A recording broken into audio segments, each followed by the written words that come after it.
Bienvenue sur EMCI TV, je suis heureuse de vous retrouver pour notre émission Bien plus qu'un quiz. Bien plus qu'un quiz, c'est bien plus qu'un jeu, c'est l'occasion pour nous tous d'apprendre et d'être transformés par la parole de Dieu. Aujourd'hui, le thème de notre quiz, c'est le mariage chrétien dans la Bible. Et je vous rappelle que de chez vous, sur votre tablette ou sur votre smartphone, vous pouvez suivre le quiz en allant sur le site enseigne-moi.com. Je suis avec Yveline aujourd'hui qui nous partagera les commentaires ainsi que les statistiques de tous nos internautes qui ont déjà fait le quiz en ligne. Est-ce que le quiz a été réussi cette semaine ? Très réussi, les internautes ont beaucoup participé, c'est certain, avec un thème comme le mariage, ça marche bien. Et nous avons aussi notre expert qui sera avec nous tout au long de l'émission pour nous apporter quelques éclaircissements sur des questions un petit peu plus difficiles. Et j'ai le plaisir de recevoir le pasteur Jonathan Verseau. Bonjour. Ça va bien, Ça va pasteur? très bien, merci. Oui. Pasteur Jonathan Verseau est pasteur depuis une vingtaine d'années, c'est ça? Tout à fait. Et il est marié aussi depuis plus de 20 ans. Oui, bientôt 25 ans, donc une petite expérience, un quart de siècle. Un expert. Alors, est-ce que vous êtes prêts pour commencer ? Je suis prêt.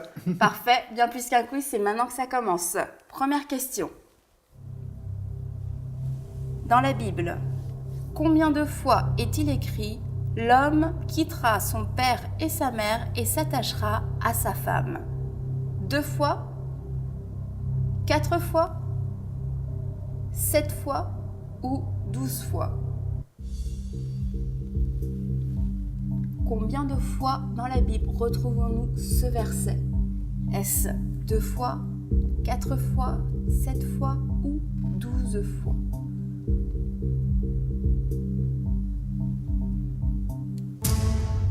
Et la bonne réponse est 4 fois. Nous pouvons retrouver ce verset dans Genèse, dans Matthieu, dans Marc et dans Éphésiens. Question suivante.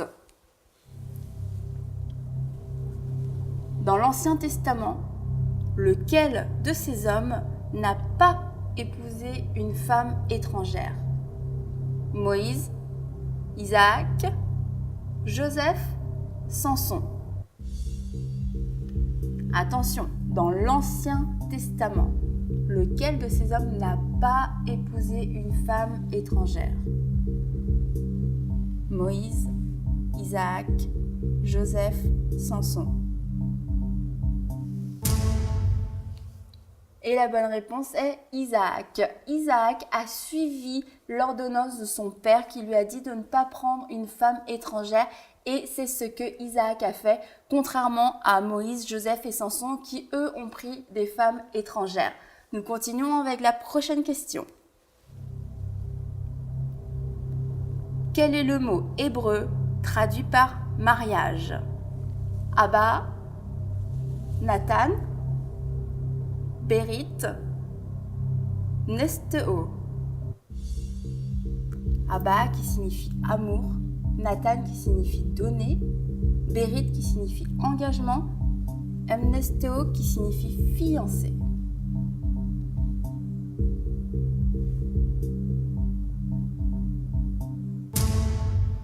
Et la bonne réponse est Nathan qui signifie donner. Sur cette question, on voit que les internautes ont répondu vraiment au hasard. Quand on regarde les pourcentages, c'est très équilibré et effectivement, c'est une question quand même assez difficile. Je vous comprends parce que moi-même, j'aurais répondu au hasard. Moi aussi.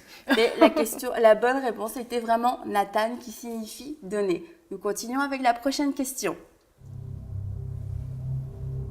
Est-il permis de rompre des fiançailles ? Réponse A, oui. Réponse B, non.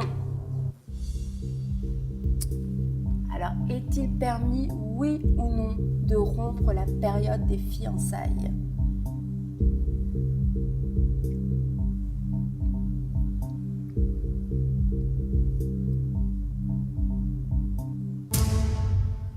Et la réponse est oui. Nous pouvons rompre les fiançailles. Pasteur Jonathan Verseau, comment ça, nous pouvons rompre des fiançailles ? Eh bien, parce qu'il ne faut pas confondre les fiançailles avec le mariage.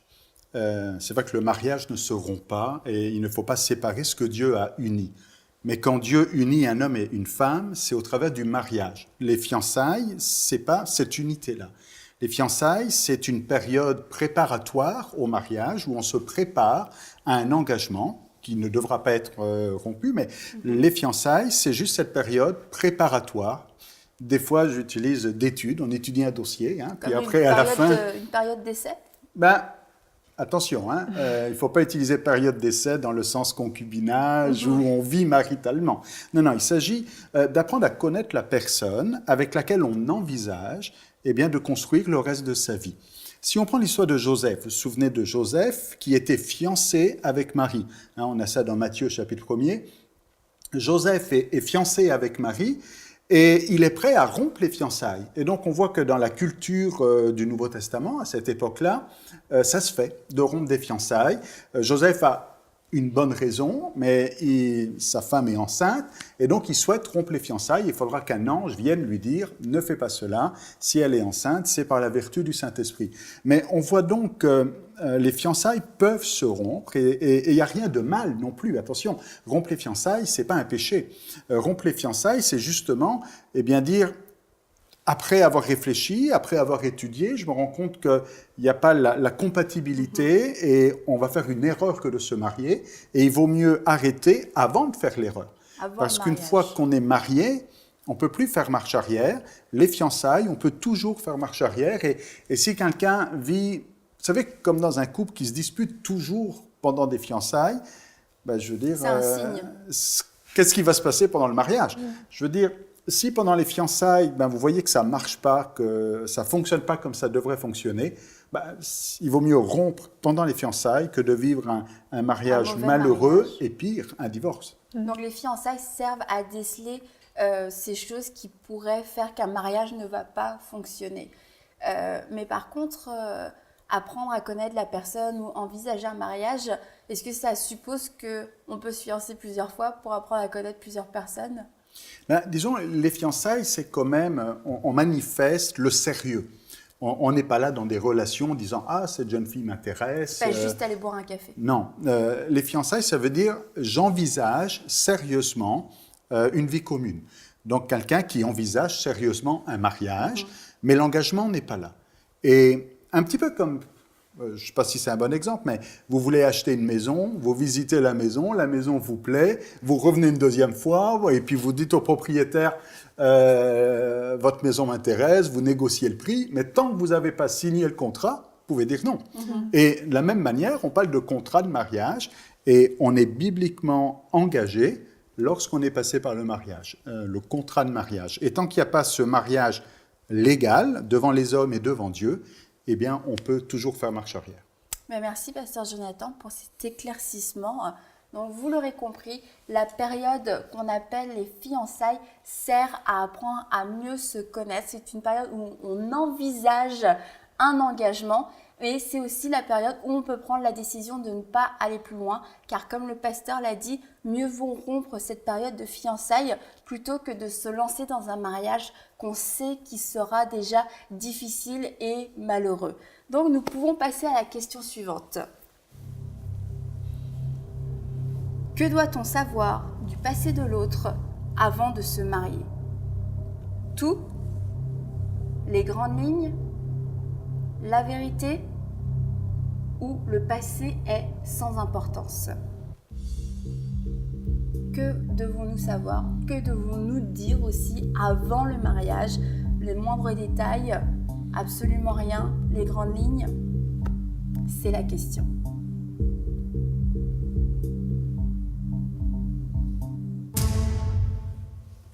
La réponse est la vérité. Sur cette question, on a un gros pourcentage quand même, 24%, qui ont répondu tout. Donc je pense que ça nécessite peut-être un petit éclaircissement parce que c'est quand même assez important. Oui, parce que tout, ça voudrait dire absolument tous les détails de votre ancienne vie. Et ça peut être premièrement très long.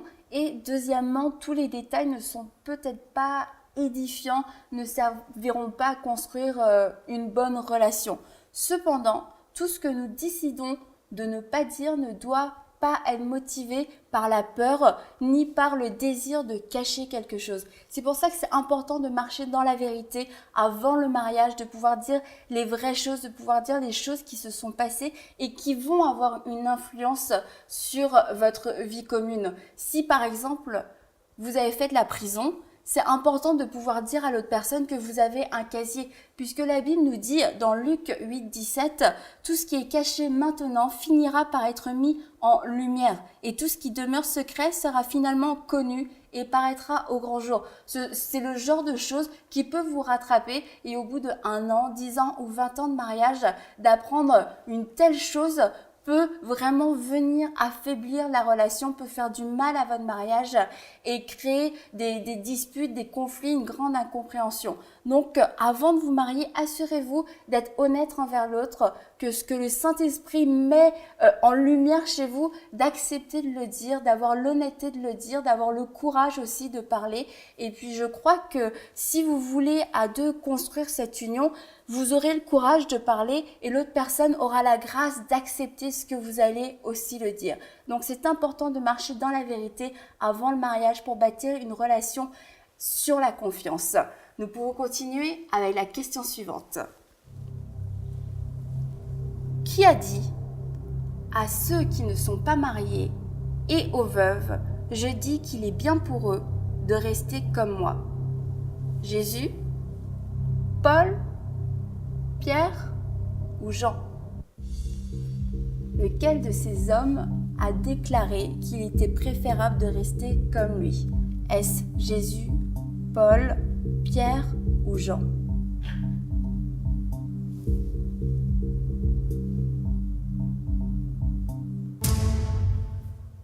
Et c'est Paul qui a fait cette déclaration dans 1 Corinthiens 7-8. Il a dit « À ceux qui ne sont pas mariés et aux veuves, je dis qu'il est bien pour eux de rester comme moi. » Et Paul était célibataire, ce qui nous amène à la prochaine question.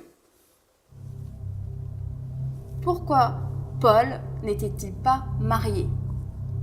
Il avait le don du célibat, il était misogyne, il était veuf, il était fiancé.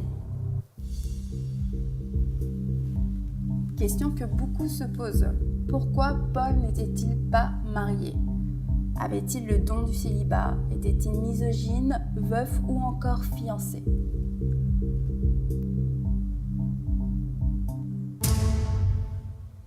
Selon la Bible, Paul avait le don du célibat. Pasteur Jonathan, le don du célibat, quelle question? C'est tout un mystère. Parce que certains parleront plus de malédiction. Hein. On dira, est-ce que c'est un don? On dira plutôt une malédiction que d'être célibataire.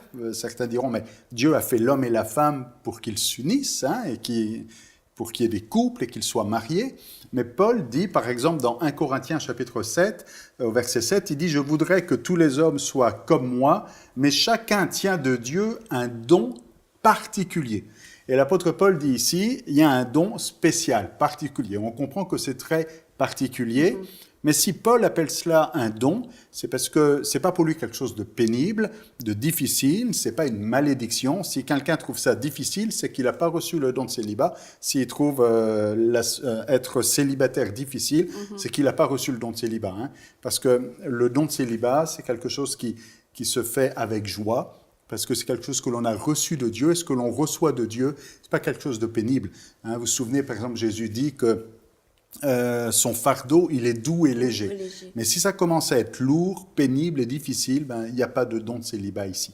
Celui qui a le don de célibat, c'est quelqu'un qui, au contraire, avec joie, avec amour et d'une manière toute naturelle, a reçu de Dieu cette capacité d'être seul, sachant que ce n'est pas être seul pour être seul, c'est être seul pour être plus efficace dans son ministère, parce qu'il n'y a pas la charge de famille, parce qu'il n'y a pas d'enfants élevés, parce que donc ça donne plus de souplesse, de liberté, et de pouvoir s'investir à 110%. Mais pourquoi Paul disait « il est préférable » de rester comme moi? Est-ce que la condition de célibataire est préférable?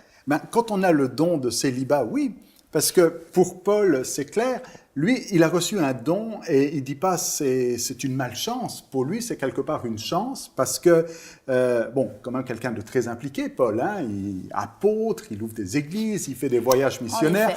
Imaginez, mesdames, si votre mari était l'apôtre Paul et qu'il était toujours en mission, en voyage et ailleurs, dirait, on a l'impression d'être seul et d'être marié à une ombre.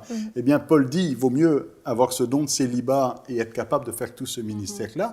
Et ça prouve justement que pour Paul, ce n'est pas un fardeau, une charge et une difficulté, mais c'est une joie. Et le plaisir qu'il a d'être célibataire, si on peut dire ça comme ça, il aimerait que d'autres puissent le partager aussi. Est-ce que l'homme marié passe à côté de quelque chose en étant marié, en ayant une charge familiale ? Alors, il faut que je fasse attention à ma réponse ici, parce que ma femme pourrait m'écouter et puis se dire, attention, là, ce qu'il dit. Mais comprenez-moi bien, l'homme marié a, premièrement, une responsabilité envers son épouse et ses enfants. Et c'est normal. Et il ne va pas dire, non, mais moi, je sers Dieu, je sers l'Église. Non, il y a une responsabilité. Et cette responsabilité, d'une certaine manière, peut freiner le ministère en disant je serais bien allé à telle réunion, mais j'ai des enfants qui ont besoin de moi. Je serais bien allé à telle mission, mais ma femme a besoin de moi. Et dans ce sens-là, le mariage peut freiner. Mais là encore, le mariage est une bénédiction et ça ne doit pas être une malédiction parce qu'il ne faut pas considérer son épouse et ses enfants comme étant un frein au ministère ou comme un fardeau au ministère, mais au contraire, eh bien, comme une aide et puis un support, et puis il vaut mieux servir ensemble plutôt que de voir eh bien, sa famille comme étant un obstacle. Donc on peut être heureux comme Paul l'était en étant célibataire si on a reçu cette grâce de l'être, mais on peut aussi être heureux dans le mariage et servir le Seigneur de manière efficace en ayant des enfants et en ayant une femme, si c'est la manière dont on vit. C'est ça. En fait, on est heureux quand on est dans le plan de Dieu pour sa vie. Quand on fait ce que Dieu attend de nous, on est heureux et épanoui. Maintenant, si on est célibataire alors que ce n'est pas notre appel, on va être malheureux. Et de la même manière aussi, si on s'engage dans une vie de couple, si Dieu n'est pas dans l'affaire, on va être malheureux aussi. Donc c'est un don, ça reste un don tant qu'on fonctionne dans le don que Dieu a pour nous. Il faut que ça vienne de Dieu. Ce n'est pas l'homme qui doit décider, c'est Dieu qui le donne. D'accord. Et on le reçoit. Mais merci Jonathan, pasteur Jonathan. On continue avec notre prochaine question.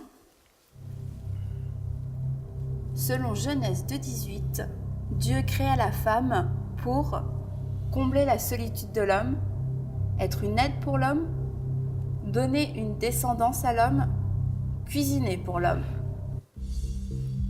Alors pourquoi Dieu créa-t-il la femme ? Est-ce pour combler la solitude de l'homme, pour l'aider, pour lui donner une descendance ou pour cuisiner pour lui ?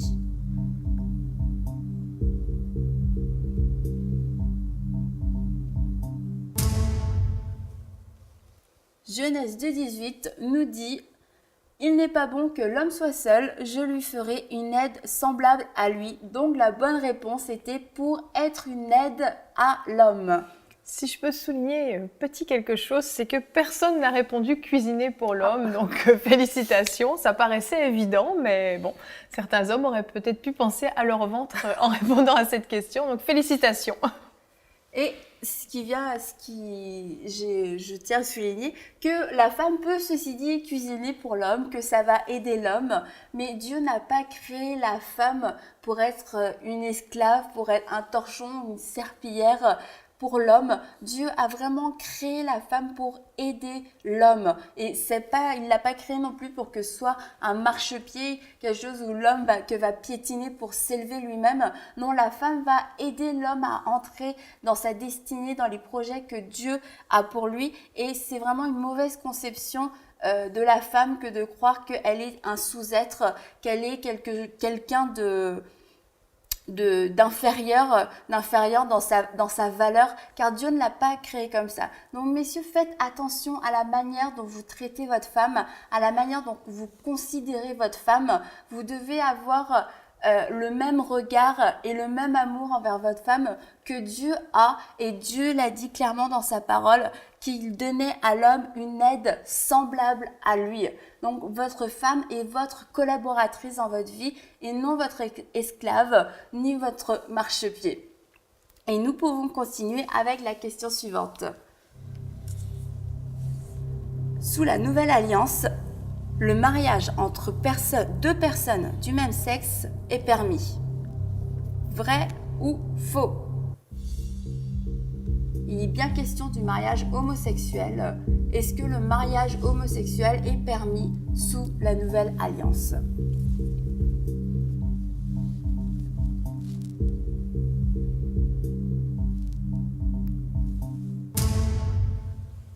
Et la réponse est faux. Le mariage entre deux personnes du même sexe n'est pas permis sous la nouvelle alliance, tout comme il ne l'était pas sous l'ancienne alliance.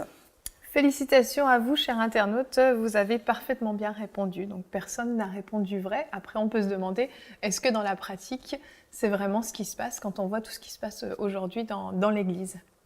Ça, c'est tout à fait vrai, c'est très pertinent, parce qu'on voit aujourd'hui quand même des choses un petit peu étonnantes dans l'Église, des églises qui célèbrent le mariage homosexuel.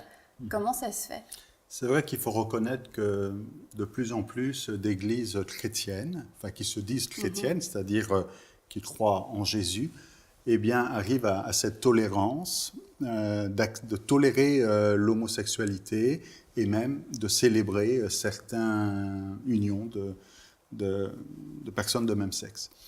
Dans la question, il était dit du Nouveau Testament, alors certains auraient pu dire, dans l'Ancien Testament, c'était sévère, c'était strict, mais le Nouveau Testament, c'est l'amour, c'est la grâce, et puis on accepte les gens comme ils sont. Et c'est peut-être ça aussi, hein, toute la pensée qu'il y a dans la société. Il faut reconnaître que Hollywood, avec tous les films qu'ils produisent, les émissions de télévision, puis peut-être davantage en Amérique du Nord, beaucoup en Europe aussi, peut-être un peu moins en Afrique, mais on a ce message qui passe, et dès très jeunes. Je veux dire, les adolescents, les jeunes garçons, les jeunes filles ont des émissions pour enfants où il y aura toujours un ami homosexuel, où il y aura, et que on doit accepter, on dit, c'est quelque chose qui est normal, c'est quelque chose qui est naturel. Et j'utilise ce mot parce que l'apôtre Paul l'utilise dans l'épître aux Romains, et on sait que Rome, c'était assez la décadence aussi. Hein. À Rome, au niveau moralité, il y avait des orgies, c'était quand même assez spécial. Mais l'apôtre Paul écrit aux Romains, et il dit aux Romains que il y a des femmes qui ont changé l'usage naturel en celui qui est contre nature, et il dit de même, les hommes, abandonnant l'usage naturel de la femme, se sont enflammés dans leurs désirs les uns pour des autres, commettant homme avec homme des choses infâmes. L'apôtre Paul dit très clairement, c'est pas quelque chose de naturel. Alors maintenant, il ne s'agit pas d'avoir des propos homophobes, je veux dire, l'Église est là pour accueillir chacun. On voit par exemple Jésus qui accueille des prostituées. Et les pharisiens, les hommes religieux disent à Jésus, mais qu'est-ce qu'il fait là? Il accueille des prostituées, des gens de mauvaise vie. Mais quand Jésus les accueille, c'est pas pour leur dire c'est correct, tout est beau pour vous. Par exemple, cette femme adultère qu'on amène à Jésus dans Jean chapitre 8, eh bien, on veut la lapider et elle doit être lapidée, c'est la loi. Mais finalement, parce qu'elle rencontre Jésus, elle ne sera pas lapidée, elle a la vie. Est-ce que ça veut dire que Jésus approuve son adultère? Non. Il lui dit « ne pêche plus ». Et de la même manière, nous sommes appelés à inviter, à recevoir, à accueillir toute personne, même quelqu'un qui aurait une tendance homosexuelle. Mais le message de l'Évangile est un message qui amène une paix, un équilibre, une joie et qui amène une transformation. C'est ça, et qui ramène les choses. Si je reprends juste l'exemple de l'apôtre Paul, puis je vais être prudent dans ce que je dis, puis je vous invite à relire ce passage-là, c'est dans Romains chapitre 1er, verset 26, où c'est là où on va se battre avec, peut-être avec des philosophes contemporains, en disant qu'est-ce qui est naturel et qu'est-ce qui est contre nature. Disons-le franchement, la Bible peut et a un message qui peut sembler homophobe pour les contemporains d'aujourd'hui, mais il ne s'agit pas d'homophobie ici, il s'agit de dire que Dieu au début a fait l'homme et la femme. Et dans le plan parfait de Dieu, le couple, c'est un homme et une femme. C'est un homme et une femme. Mais la grâce ne permet pas tout. La grâce ne dit pas que nous devons accepter toutes sortes de pratiques que la Bible qualifie d'abominables. Au contraire, la grâce permet à quelqu'un qui est dans une abomination, eh bien, d'être transformé, d'être changé et de recevoir le message d'amour de Dieu de la même manière. Il n'y a pas en disant pas toi, lui, oui, lui, pas lui. Je veux dire, tous peuvent accéder, c'est ça la grâce. Et même quelqu'un qui serait dans une déviance sexuelle ou... Je vais prendre un autre exemple, parce que des fois avec l'homosexualité, prenons un pédophile. Aujourd'hui, la pédophilie, personne n'est d'accord avec ça. Hein? Bon, quoique, je veux dire, en Allemagne, on a passé une loi il n'y a pas longtemps pour accepter que des frères et sœurs puissent se marier. Bon. En tout cas, ici, au niveau de la pédophilie, imaginez que quelqu'un dise « Oui, non, mais quelqu'un est pédophile, ce n'est pas de sa faute. Il est né comme ça. C'est sa tendance, c'est son état. » On va dire « Non, il a un problème. » Et l'amour de Dieu est aussi pour les pédophiles. Mais pas pour dire « reste dans ton péché », mais pour l'amener à être restauré, changé et transformé. Et ça va de même pour les couples de même sexe. D'accord. Donc finalement, le message de l'Évangile reste un message d'amour. C'est pas parce que Dieu a clairement tranché en disant « l'homosexualité est une abomination à mes yeux car j'ai créé l'homme et la femme » pour être un couple et qu'un homme qui s'unit avec un homme, ce n'est pas bon devant Dieu. Ce n'est pas pour ça que Dieu a rejeté les hommes, a rejeté les femmes qui sont dans cette situation. Au contraire, l'amour de Dieu s'étend à eux et a un message de libération, un message d'espoir, un message de transformation. Donc aujourd'hui, on ne peut pas se cacher derrière la grâce et derrière l'amour de Dieu pour dire on accepte tout le monde tel qu'il est. C'est bien ça. Au contraire, l'amour est un amour qui nous amène à être saints comme notre Père céleste est saint. En tout cas, merci. Je crois que ces explications ont été très claires et très claires parce que la Bible est claire. Donc, on peut pas... Il faut appeler un chat un chat. C'est ça, on ne peut pas marcher dans le compromis ni équilibrer la parole. La parole est tranchante. Donc, nous sommes rendus déjà à la dernière question pour cette première partie de Bien plus qu'un quiz. Donc vous êtes prêts? Selon 1 Pierre 3, l'aspect physique de la femme est inutile, charnel, secondaire, un piège. Quel est l'avis de Dieu sur l'aspect physique d'une femme? A-t-elle le droit de prendre soin d'elle ou commet-elle un péché quand elle se maquille?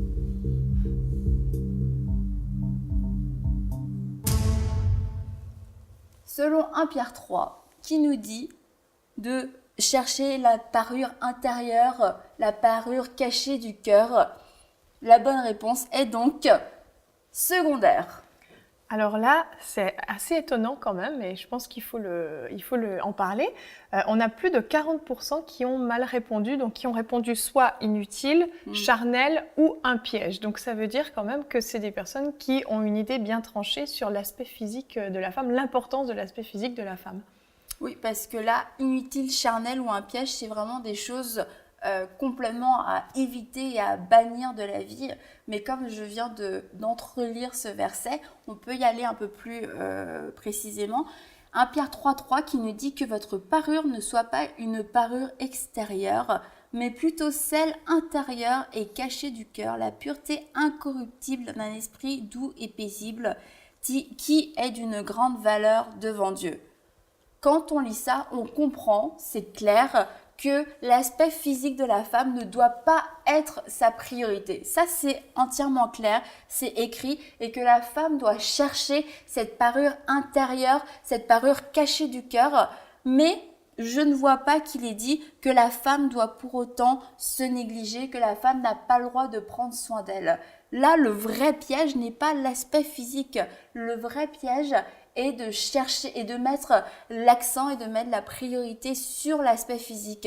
Lorsqu'une femme passe son temps à prendre soin juste de son extérieur, elle passe à côté de la vraie beauté, elle passe à côté du principal, elle passe à côté de son esprit, de prendre soin des choses intérieures et des choses cachées. Et c'est la même chose quand une femme mise tout sur son physique, pour rencontrer quelqu'un, ou quand un homme mise tout sur le physique d'une femme pour choisir sa femme, si le physique est votre seul critère, soit pour trouver un conjoint, soit pour chercher un conjoint, vous faites fausse route. Car la Bible nous dit quand même clairement que nous devons chercher ces choses cachées du cœur. Et Dieu a dit qu'il ne regardait pas au physique, qu'il ne regardait pas à l'extérieur, mais qu'il regardait au cœur. Cependant, il est important que la femme reste une femme, et notamment dans le mariage, que la femme puisse prendre soin d'elle, parce qu'être une femme négligée peut être une occasion de chute aussi dans votre mariage. Donc une femme spirituelle ne doit pas être synonyme d'être une femme négligée, une femme qui ne prend pas soin d'elle. Se maquiller ou prendre soin de nous, mesdames, n'est pas un péché, mais ne doit jamais devenir votre priorité numéro 1, car là ce serait vraiment un déséquilibre. Donc voilà, nous sommes rendus à la fin de cette première partie de Bien plus qu'un quiz. On se retrouve tout à l'heure pour la suite.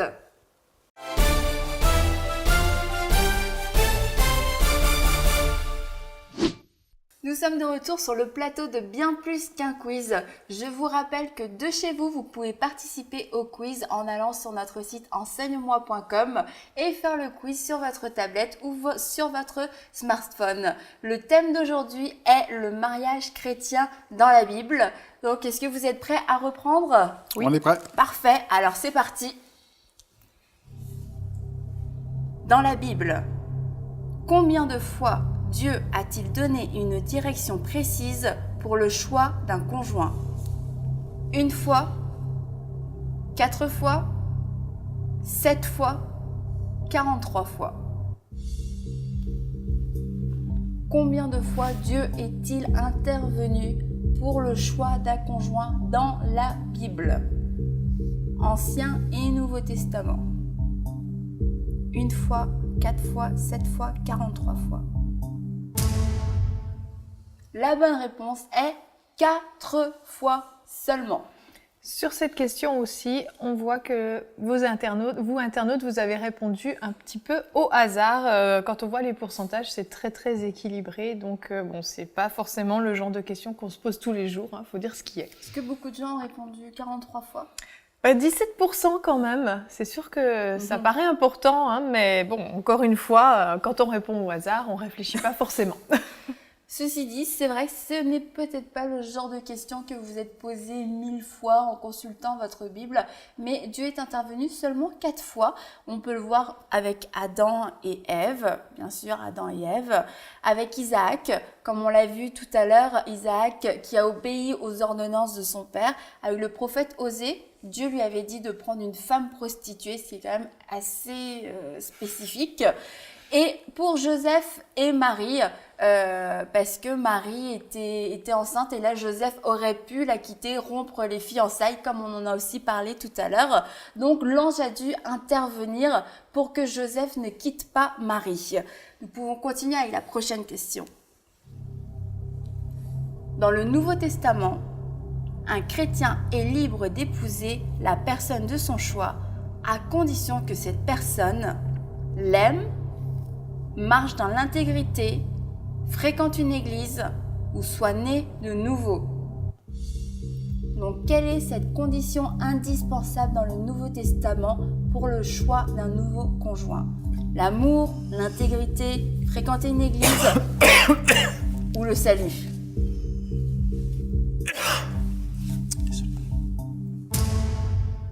Et la bonne réponse est le salut.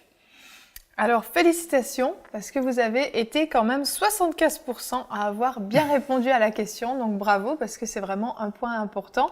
Le reste est quand même bien réparti, donc bravo. On peut le voir dans 1 Corinthiens 7, 39 qui nous dit « Une femme est liée aussi longtemps que son mari est vivant. Mais si le mari meurt, elle est libre de se marier à qui elle veut, seulement que ce soit dans le Seigneur. » Donc on voit que là, la seule condition est qui elle veut, mais que ce soit dans le Seigneur. Le salut est la condition indiscutable dans le choix d'un conjoint. Et on peut lire aussi dans 2 Corinthiens 6, 14. Ne vous mettez pas avec les infidèles sous un joug étranger. Ou encore dans une autre version, ne vous mettez pas avec des incroyants sous un joug qui n'est pas celui du Seigneur. Encore une fois, là, la parole vient nous rappeler que nous devons absolument nous unir avec quelqu'un qui va partager notre foi, que le salut de cette personne est indispensable pour construire notre vie dans le Seigneur. Ceci dit, ça ne veut pas dire que l'amour, que l'intégrité, le fait d'aller à l'église soient des mauvais critères, mais ils doivent rester secondaires. Ils ne doivent pas devenir le critère numéro 1. Et on ne peut pas dire seulement j'ai des sentiments pour cette personne, donc je vais me marier avec. Non, est-ce que cette personne est réellement née de nouveau doit être la première question.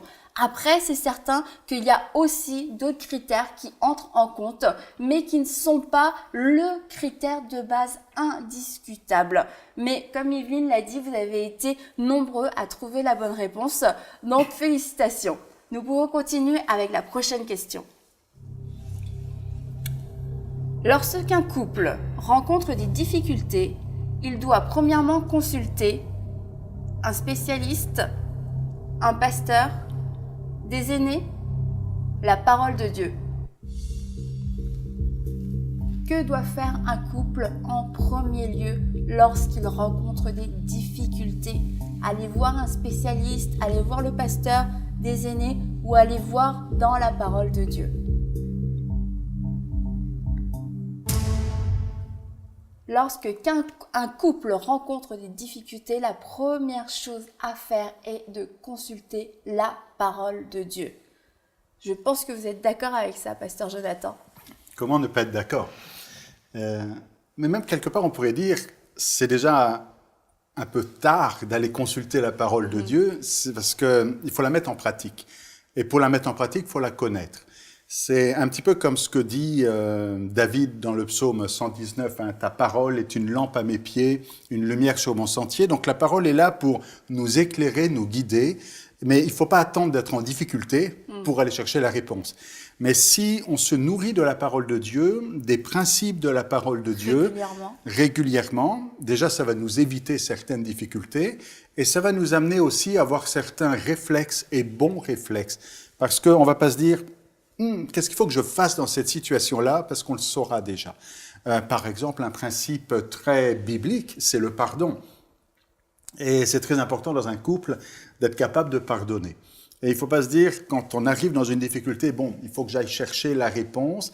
La réponse, on doit déjà la connaître, mais aller chercher dans la parole de Dieu, ça vient peut-être même davantage amener une conviction, une certitude et confirmer le chemin que l'on doit prendre, et même pour la réconciliation, pour manifester l'amour. On ne le fait pas juste pour l'autre de pardonner, juste pour faire plaisir. On le fait en obéissance à la parole de Dieu. Et du coup, là, ça peut nous faire marcher dans l'humilité, nous faire reconnaître nos torts plus facilement. Tout à fait. On ne dit pas, bon, j'ai un problème dans mon couple, donc je vais lire la Bible. On doit lire la Bible même s'il n'y a pas de problème. Hein. La Bible, ça ne doit pas être juste la parole de Dieu est là pour nous dépanner en cas de problème. Ce n'est pas une trousse à outils en cas où le moteur est brisé. Hein. Donc, la parole de Dieu doit être notre nourriture quotidienne. Mais maintenant, en cas de problème de couple, le premier réflexe à avoir, c'est de mettre en pratique la parole de Dieu. Et peut-être que si on ne s'est pas assez nourri ou si on ne sait pas, on dit, mais qu'est-ce que je dois faire dans cette situation? Ben, il y a une réponse dans la parole de Dieu. Maintenant, quelqu'un dira, mais il n'y a pas la réponse exacte à mon problème. Moi, je vis un problème avec ma belle-mère qui influence mon mari. Hein, je ne sais pas pourquoi je parle de la belle-mère, mais bon, je ne sais pas quelles sont les statistiques, mais en tout cas, où il y a un problème avec telle ou telle personne ou telle ou telle. Que dit la parole de Dieu? La parole de Dieu ne va pas venir donner tous les détails de votre situation, mais va amener des principes. Des principes, j'en parlais par exemple au niveau du pardon, au niveau de la fidélité, au niveau de l'amour. Et quand on construit sa vie sur les principes de la parole de Dieu et quand on construit son couple sur les principes de la parole de Dieu, eh bien, on va avoir quelque chose de solide. Et à plus forte raison, quand on est dans un temps de crise et de difficulté, eh bien, il faut s'accrocher au rocher et à venir à quelque chose de solide et que la parole de Dieu soit ce fondement solide qui nous permet de ne pas être malmenés par la tempête. Mais aller voir un pasteur, ce n'est pas une mauvaise chose en soi non plus. Ce n'est pas une mauvaise chose en soi, parce que le pasteur va faire référence à la parole de Dieu. Du moins, je l'espère. Hein. Sinon, Un peut-être vrai que... pasteur. Voilà, parce qu'il y a des faux. En tout cas, le pasteur est là, le rôle du pasteur est là de nous aider à comprendre la parole de Dieu. Donc, dans ce sens-là, c'est toujours bon d'avoir quelqu'un qui nous aide.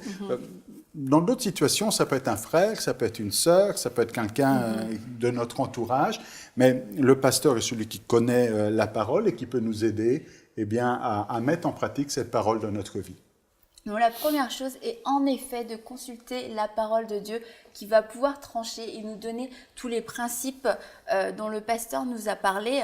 Et aussi aller voir le pasteur n'est pas une mauvaise chose parce que le pasteur lui-même va vous confronter à la parole de Dieu concernant votre couple. Cependant, le pasteur, aussi bon, aussi vrai soit-il, ne pourra pas mettre en pratique la parole à votre place.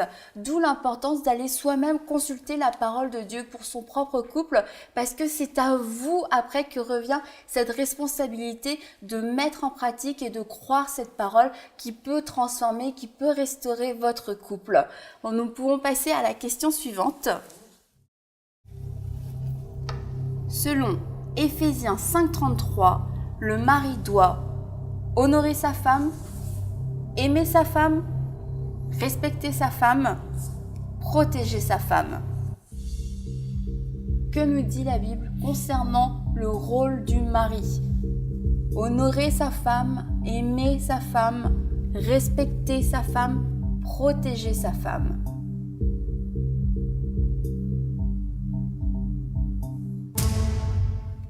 Éphésiens 5,33 nous dit du reste que chacun de vous aime sa femme comme lui-même. Donc la bonne réponse est aimer sa femme. Nous pouvons tout de suite passer à la question suivante. Selon Éphésiens 5,33, la femme doit honorer son mari, aimer son mari, respecter son mari, être une aide pour son mari. Donc, quel est à son tour le rôle de la femme pour le mari? Est-ce de l'honorer, de l'aimer, de le respecter ou de l'aider?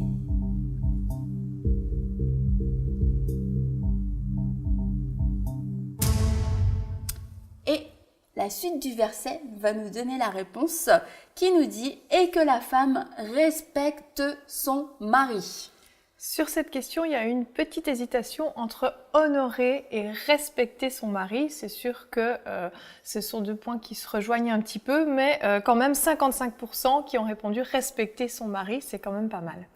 En effet, le respect dans un mariage, que la femme puisse respecter son mari, fait partie d'un des piliers pour un mariage équilibré. On l'a vu, la première partie du verset disait « Maris, aimez vos femmes » et la deuxième nous dit femmes, respectez vos maris. C'est l'ordre divin, c'est la manière dont un mariage doit fonctionner, que le mari doit démontrer l'amour à la femme et que la femme à son tour doit démontrer du respect à l'homme.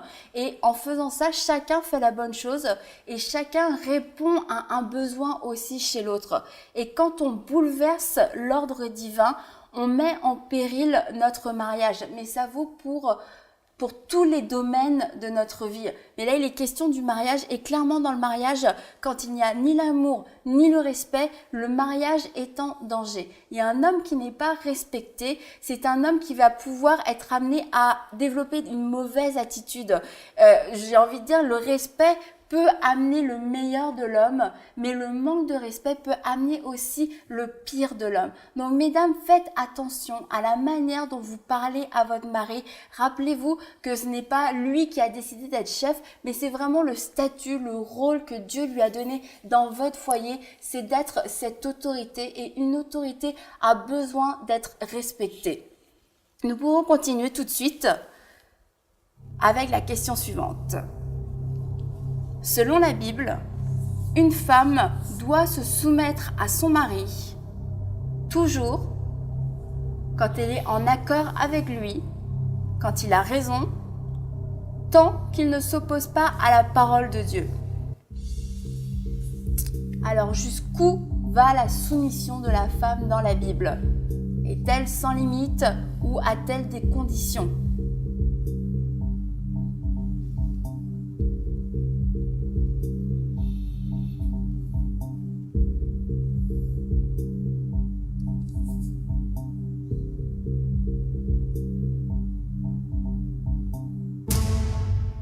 Selon la Bible, une femme doit se soumettre à son mari tant que celui-ci ne s'oppose pas à la parole de Dieu. Vous avez été 32% à répondre toujours quand même. 32%. Donc c'est quand même assez important. 63% ont bien répondu, mais 32% ont répondu toujours. On peut se dire que ça demande peut-être un petit éclaircissement. 32% toujours, ça montre peut-être un manque de compréhension sur la soumission et l'autorité. En tout cas, on voit qu'il y a un problème, ou que la ligne n'est pas facile. De dire, bon, ben, toujours, de temps en temps, disant, oui, mais bon, dans certains cas, oui, dans certains cas, non. Mais qui détermine les cas oui et les cas non? On va dire, ben non, la femme doit pas se soumettre à son mari dans certains cas. C'est un petit peu comme quand, et malheureusement, des fois, il y en a beaucoup qui utilisent ce verset à tort et à travers, mais vous vous souvenez quand Pierre et Jean sont devant le sang Édrin, et qui vont dire, jugez-en par vous-même, est-ce qu'il vaut mieux obéir à Dieu ou aux hommes? Et là, quelque part, une femme pourrait dire, est-ce qu'il vaut mieux que j'obéisse à Dieu ou à mon mari? Alors, malheureusement, ce genre de verset, des fois, est utilisé pour faire de l'insoumission. Et là, dans ce cas-là, il y a un problème. Pour dire, ben non, ben moi, j'obéis à Dieu. Mon mari veut que je fasse ceci, mais moi, j'obéis à Dieu et je fais telle affaire. Et c'est là où il faut être honnête. Il y a une question d'honnêteté ici. Et de dire, oui, quand le mari demande à la femme quelque chose qui est contraire d'une manière flagrante à la parole de Dieu, qui l'amène à pécher, qui l'amène à mentir, à tricher, ben c'est sûr que là, la femme doit continuer d'une certaine manière de respecter son mari, mais n'est pas forcément obligée d'obéir à son mari. Et peut-être qu'on pourrait faire une différence entre soumission et obéissance. On peut être soumise en disant non. En disant, je reste soumis à mon mari, je le respecte, je l'honore, mais là je lui dis non, je ne peux pas faire ce que tu me demandes parce que ce n'est pas conforme à la parole de Dieu. Maintenant, il ne faut pas non plus tomber dans un autre excès ou de dire, bah, moi ça ne fait pas mon affaire, donc je dis non, mais parce que je pense que Dieu voudrait autre chose pour moi. Donc c'est pour ça que c'est une question qui est difficile et je comprends que les internautes aient répondu comme ça, parce qu'en disant, bon, oui, non. Mais une femme qui veut faire ce qui est droit devant Dieu, par exemple, elle veut simplement aller à l'église. Son mari ne veut pas qu'elle se rende à l'église et cette femme-là, elle est menacée pour si elle veut aller à l'église et du coup, elle reste chez elle. Est-ce qu'on peut dire que cette femme a péché? On peut dire que cette femme a désobéi à Dieu en obéissant, en se soumettant à ce que son mari lui a demandé? Là encore, ça va dépendre du contexte, en disant, est-ce que ça se produit une fois ou ça se produit tous les dimanches? Parce que, est-ce que son mari est chrétien? Est-ce qu'il ne l'est pas? On voit qu'il peut y avoir des situations de difficulté lorsque les deux n'ont pas la même vision. C'est ça. Et quand, dans un couple, eh bien, un homme ne marche pas selon les principes de la parole de Dieu, c'est sûr que ses attentes ne vont pas être les mêmes qu'un homme qui marche dans les principes de la parole de Dieu. Alors, il faut une certaine soumission et souplesse pour accepter cela. Bon, on parle d'une manière un peu vague et je vais essayer d'être clair quand même parce qu'il y en a peut-être qui sont derrière leur écran maintenant et qui disent bon. Qui vivent ce genre de situation puis qui attendent une réponse parce qu'elles ne savent pas. Est-ce que je pêche en désobéissant à mon mari? Est-ce que je pêche en désobéissant à Dieu? Alors, disons que d'une manière générale, le principe est un principe de soumission. Et il faut comprendre que quand on dit non, c'est qu'on est dans un cas grave. On dit il y a mort d'homme, dans le sens où le principe, c'est que la femme respecte son mari. Et ne va pas dire à son mari, moi je veux regarder le canal 3, toi tu veux regarder le canal 2, je ne me soumets pas. Alors, et puis malheureusement, ce qui cause un peu le problème, c'est que bien souvent, il y a des maris qui utilisent ces arguments-là pour imposer des choses qui n'ont pas à imposer et qui ne sont pas légitimes du tout. Le fait que la femme se soumette à son mari ou respecte son mari donne pas au mari le droit de décider, d'imposer ses propres volontés, de décider ce qu'on mange, de décider ce qu'on regarde ou pas à la télévision, ou de décider à quel endroit on va prendre ses vacances. Ça doit être des décisions communes. Il n'y a rien à imposer là-dessus. Et on a dit dans la question précédente que l'homme doit aimer son épouse, et justement aimer, c'est la faire participer et intégrer. Et le couple, c'est pas l'homme qui vit et la femme qui suit, mais c'est les deux qui vivent ensemble. Alors, d'une manière générale, la femme se soumet à son mari, mais si le mari demande à la femme de faire des choses qui vont amener la femme à avoir un malaise, une mauvaise conscience, et de dire mais ce que je fais n'est pas juste, n'est pas vrai, je me sens reprise devant Dieu d'agir de telle et telle manière, alors ça c'est la limite en disant non, on peut pas, l'homme ne peut pas demander à sa femme de se mettre dans une position où elle se sent coupable devant Dieu de ne pas faire ce que Dieu attend d'elle.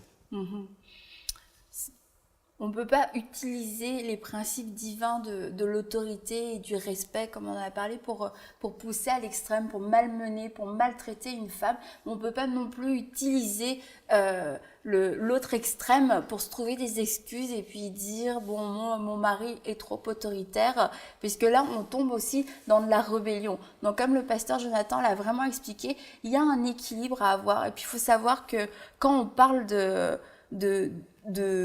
l'exception, c'est dans des cas qui sont graves en fait. C'est ça, où il y a vraiment un cas de conscience. Hein. C'est pas un cas de conscience, un cas voilà, de conscience. c'est ça. Parce qu'on peut avoir mauvaise conscience. Je veux dire, si on ne va pas à l'église une fois parce que le mari veut qu'on reste pour le Super Bowl, je veux dire, on n'en meurt pas. Mais si on ne va jamais à l'église parce que le mari ne veut pas qu'on y aille, eh bien là, on va en mourir. Parce qu'on va mourir si on ne mange pas. Hein. Et il faut comprendre aussi que d'un continent à l'autre, ça ne va pas être la même réaction. Je veux dire, en Amérique du Nord, il y a quand même une libération de la femme qui amène certaines choses qui vont être inacceptables dans certains couples, mais il faut reconnaître que dans d'autres cultures, il y a encore une certaine autorité qui est là, mais des fois, c'est aussi un autoritarisme hein, où l'homme impose. Alors, il faut trouver cet équilibre. Le couple, c'est une vie ensemble. Ce n'est pas l'un et l'autre, mais c'est une vie ensemble.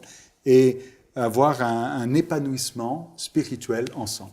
Comme vous l'avez dit, le couple, c'est pas juste l'homme qui vit et la femme qui suit. Mais par contre, nous passons à la question suivante. Quelle est la définition biblique du mot fornication ?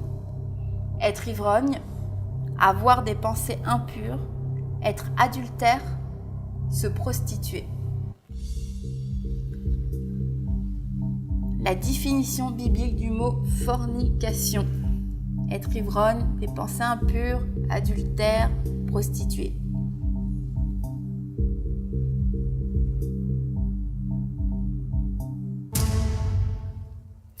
Et la réponse, qui peut sembler étonnante, est se prostituer. Effectivement, elle peut sembler étonnante parce que beaucoup d'internautes se sont trompés. On a 23% qui a dit avoir des pensées impures et 38% être adultère. Donc on voit que vraiment ça s'est joué un petit peu dans un mouchoir. Seulement 34% ont dit se prostituer. Donc oui, effectivement, c'était un petit peu difficile. C'est parce qu'aujourd'hui, la prostitution est tout de suite associée à l'argent, à acheter du sexe ou à vendre du sexe. Mais en fait, quand on revient dans l'ancienne alliance, au tout début, la prostitution aux yeux de Dieu, c'était juste s'associer, avoir des mauvaises associations avec des gens qui étaient, quand on parlait des femmes étrangères, justement, s'associer avec une femme étrangère, se marier avec une femme étrangère était une forme de prostitution. Donc on peut dire que toute relation sexuelle en dehors du mariage, toute relation sexuelle illicite est une forme de fornication. Mais fornication aujourd'hui a été traduit dans beaucoup de Bibles par le mot impudicité. ou par le mot débauche aussi, et ce qui fait qu'on entend peu parler de la fornication. C'est un mot un peu plus ancien, mais ceci dit, le sens en est toujours aussi vrai, aussi réel. C'est toute relation sexuelle en dehors du mariage n'est pas une relation sexuelle qui est approuvée de Dieu, et on peut la qualifier du coup de fornication. On peut passer à la question suivante. Dans la Bible, pour quelle raison un couple peut-il divorcer? Adultère, conflit, stérilité, absence d'amour. Selon la Bible, quelle est la raison, la seule raison pour laquelle un couple peut divorcer? Est-ce l'adultère, les conflits, la stérilité ou encore l'absence d'amour?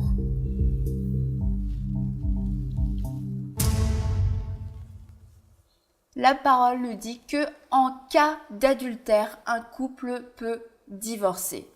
Et là, pasteur Jonathan, ça me fait poser une question, entre autres, c'est s'il y a adultère, y a-t-il forcément divorce? Non, il n'y a pas forcément divorce parce que la priorité, c'est la restauration. Et Dieu est la répudiation et le divorce n'est jamais la meilleure option. Ça peut être des fois une option inévitable, mais pas forcément la meilleure. Le plan parfait de Dieu, le plan idéal de Dieu, le plan numéro 1 doit toujours être la réconciliation, la restructuration, la reconstruction, et que si quelque chose a été détruit dans le couple, s'il y a eu une rupture, quelque chose de détruit, et même quelque chose de mort, ça peut ressusciter. On croit dans ce miracle de résurrection, de reconstruction. Et si dans votre couple, il y a quelque chose de mort, il y a quelque chose de détruit, il y a quelque chose qui marche plus, eh bien, le message de l'Évangile, la bonne nouvelle, le message de toute la parole de Dieu, c'est la reconstruction, la réparation et la restauration. Même tout à l'heure, on parlait de Osée, qui a épousé une prostituée, qui même va être infidèle après, et pourtant, il va la racheter, il va vouloir reconstruire, rebâtir cette relation qui a été détruite. Donc, le plan parfait de Dieu, c'est la restauration, la reconstruction, c'est de garder le couple uni. Malheureusement, les hommes, eux, ils calculent différemment, et on voit qu'à l'époque de Jésus, on pose cette question concernant la lettre de répudiation que Moïse a autorisée. Vous savez, même dans le Talmud, c'est l'explication de la loi par les rabbins juifs. Même dans le Talmud, il était dit que si une femme brûlait un gâteau, c'était un motif valable pour répudiation. Donc, mesdames, si vous avez brûlé un gâteau, le Talmud dit que ça peut être un motif valable. J'espère qu'il n'y a pas d'hommes qui écoutent ça, mais bon, en tout cas. Jésus, lui, il amène un plus haut standard. Et le standard de Jésus, c'est celui du pardon et de la réconciliation. Mais, néanmoins, Jésus ouvre une porte en disant « sauf pour cas d'infidélité » et va parler ici de l'infidélité et de l'adultère comme étant une clause d'exception.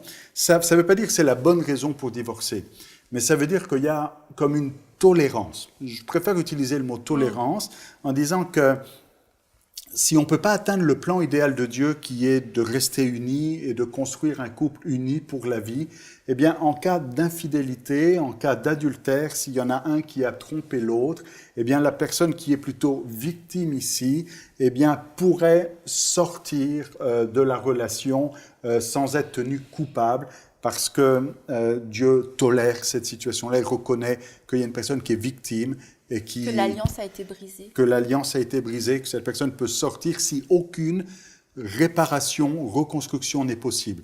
Parce qu'il faut reconnaître que des fois, dans certains couples, eh bien, c'est pas possible de reconstruire. Si, par exemple, quelqu'un est parti... Des deux qui n'est pas volontaire pour la reconstruction.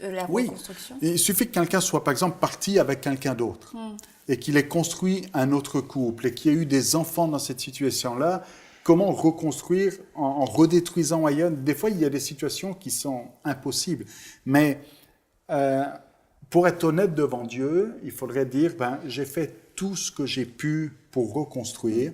La reconstruction n'a pas pu avoir lieu.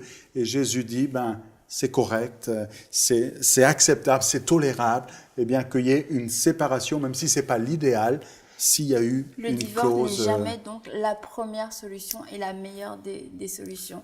Ça peut pas devenir une option facile, comme on voit aujourd'hui dans beaucoup de couples, le divorce est la première solution, parce que ça résout tout de suite, ça se termine, on passe à autre chose. Le divorce devrait toujours être la dernière option. La dernière des options. La première chose, c'est la réconciliation, si c'est possible, de reconstruire. Maintenant, si c'est pas possible, et c'est là où il faut être honnête devant Dieu, hein, parce que quelqu'un dirait, mais non, mais c'est pas possible ou est-ce que tu veux pas, hein? C'est là aussi. Mais si c'est possible, c'est la reconstruction, c'est la réconciliation. Et si c'est pas possible, s'il y a une clause d'infidélité, d'adultère, il y a une tolérance. Maintenant, si quelqu'un dit « je peux plus le supporter, je l'aime plus, ça marche plus », c'est jamais une bonne raison. D'accord. Mais merci, Pasteur Jonathan. Ce qui nous amène à notre dernière question, toute dernière question. Alors, êtes-vous prêts pour cette ultime question ? Est-ce une bonne chose de poser une toison à Dieu pour choisir son conjoint? Oui ou non? Est-ce oui ou non une bonne chose de poser une toison pour le choix de son conjoint? Comme Gédéon a pu le faire.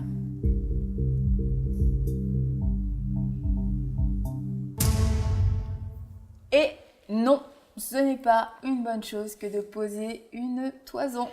Et pourtant, 33% ont répondu oui. Donc, est-ce que le mot toison est vraiment bien compris, est vraiment bien interprété? C'est peut-être la question qu'on peut se poser. Alors, pour vous, qui vous demandez peut-être, comme Yveline le souligne, qu'est-ce qu'une toison? C'est tout simplement demander un signe à Dieu. Comme Gédéon avait demandé des signes à Dieu pour être bien certain que Dieu avait bien parlé. Et aujourd'hui, on entend souvent des anecdotes de gens qui ont rencontré leur conjoint ou qui ont trouvé un travail, qui ont déménagé, qui ont pris un tas de décisions en ayant posé un signe à Dieu. Et ce signe a été la confirmation que Dieu leur avait bien parlé. Cependant, dans la Bible, on ne trouve aucun fondement biblique dans notre alliance pour poser des signes à Dieu. On peut lire dans Romains 8,14 « Car tous ceux qui sont conduits par l'Esprit de Dieu sont fils de Dieu ». Aujourd'hui, dans notre alliance, nous avons quelque chose de supérieur aux signes.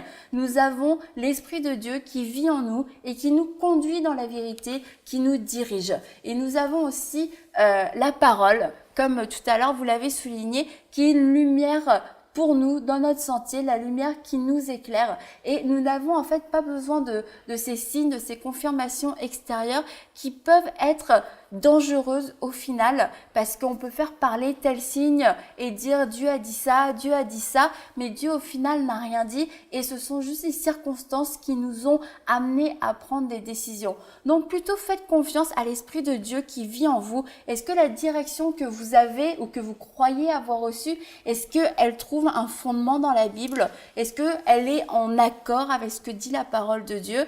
Et l'Esprit de Dieu va venir vous confirmer en plus ces choses. Vous allez avoir cette conviction intérieure qui est bien plus forte qu'un chapeau rouge, qu'un coup de vent à 13h33. Et vous avez l'Esprit de Dieu qui est sûr et certain et qui vous conduit dans la vérité, qui va vous dire la vérité, la vraie de vraies choses. Et surtout dans le choix d'un conjoint, c'est très délicat de se confier à des signes. Et je sais que vous avez tous entendu des anecdotes, des témoignages assez spectaculaire, mais ne recherchez pas le spectaculaire. Si vous voulez construire un mariage, un vrai et bon mariage, faites confiance à l'Esprit de Dieu qui va vous donner les bonnes clés, qui va vous conduire sur le bon chemin et qui va mettre en vous cette conviction que personne ne pourra venir voler ni des difficultés par la suite, ni le temps qui passe, parce que vous savez que vous avez eu cette conviction que vous faisiez la bonne chose. Et un chapeau rouge, ça s'envole. Donc, tandis que la parole de l'Esprit de Dieu va rester en vous. Donc voilà, nous sommes rendus à la fin de notre quiz. Merci à Yveline, merci au pasteur Jonathan.